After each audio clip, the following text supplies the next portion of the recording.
Howdy, Brazos Valley. This is Hayden Riley, broker with Inhabit Real Estate Group, with your MLS update. This is where I go over the previous month's real estate statistics to share with you what has been going on in the Brazos Valley.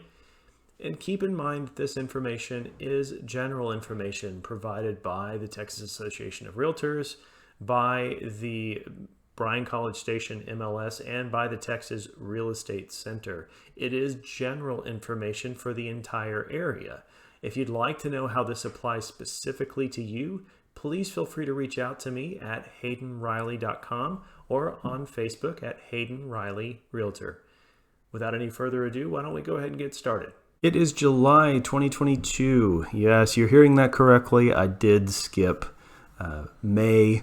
So this is going to be a twofer for you guys. I apologize. I've actually been out of the office due to illness and vacation. So I appreciate your patience.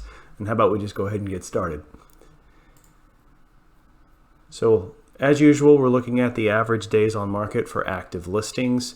Both May and June were respectively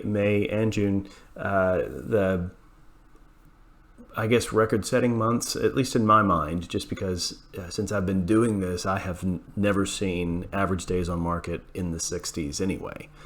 So 64, 66, which tells us that things are selling quickly in our area.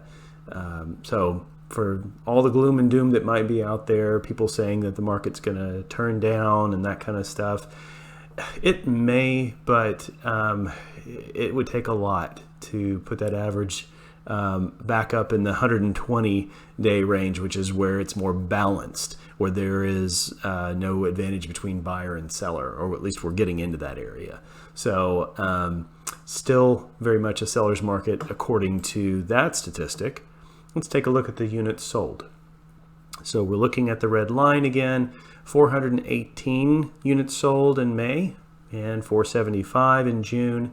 No, it's not quite as high as the yellow line of 2021, but what I'd like you to do is look at the red line relative to the other three lines, which are the blue line is the start of the pandemic, and then the other two are pre-pandemic. So we are still selling more properties month over month when we compare to our pre-pandemic numbers. We are still cranking out lots of closings each month. So definitely a good sign of an active market. New listings taken. This is where we go off trend for the first time in a long time. The last two times we went off trend was back when we had the dip during the shelter in place in April of 2020. And then again, we had a peak in March of 2021. But otherwise, we've pretty much stayed on trend with a little bit of exception. I mean, we had some slow starts in 2021 and 2022. But these last 2 months, 633 in May, 640 in June, we've had a big uptick in inventory in those months. But that's not to say that we're not selling property. You just saw that we are. So it just means that our inventory is increasing, which you'll see in a minute. But it doesn't mean that the activity is going down. So what's making up this uptick of inventory is not resale. Primarily, it is new builds that are out there. Builders are finally getting to a point where they do have to market their properties instead of just selling them before they even have a chance to do that.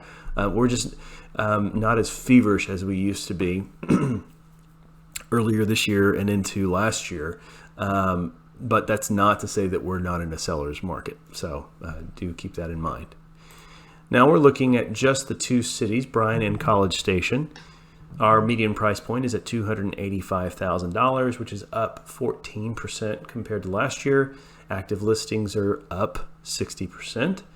Days on market at 65. So it's 24 days less than June of 2021. So selling faster than we did in June of 2021. Price distribution. We have our lion's share, as it always is, between $200,000 and $300,000. What's a little bit different, the last few months we have seen the second place marker be between $300,000 and $400,000, whereas usually it's between $100,000 and $200,000, or at least that's, before this year, that's really where it's been. The reason for this shift is the uptick in pricing over the last few months. Closed sales are down 12.2% compared to this time last year, and the months of inventory 1.9. So we're back above 1.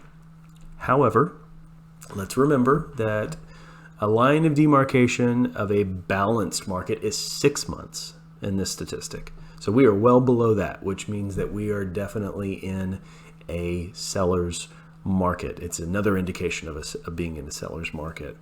Are we higher than we were this time last year? Yes, we are.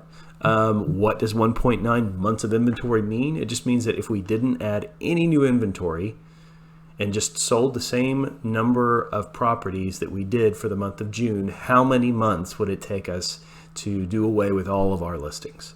And the answer is 1.9 months. So, weekly market activity. So this is where we look at not the closed sales, but the properties, how many properties went under contract in the last week. This is my way of kind of trying to see what's to come. So 142 new pending listings, 142 properties went under contract in the last week, out of 823 total active listings. Now, two things to mark. One, that 142 new pending listings is actually pretty high. Last few weeks we've seen it in the low 100s-ish. Now we're actually getting into the mid 100s.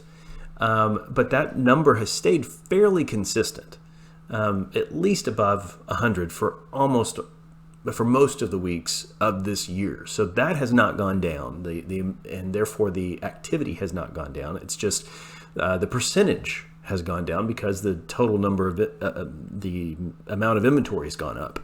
So 823 total listings compared to, like, we were, below 400 or below 500 back in the spring. So definitely a big increase. But still, again, we're selling. We're putting things under contract quickly. 17.3% of our market went under contract last week. As long as you're staying above that 10% mark, it's a good indication that it is a very active market. So that said, what does this mean for you? Well, it just depends on your situation. Are you a buyer? Are you a seller? Are you a property owner just trying to figure out what your property tax bill is going to be? Feel free to reach out to me in either scenario. I'd be more than happy to schedule some time to discuss your individual situation. I've included a link in the notes below so you can schedule that time with me. Otherwise, I hope this has been helpful, and I look forward to talking to you guys next time.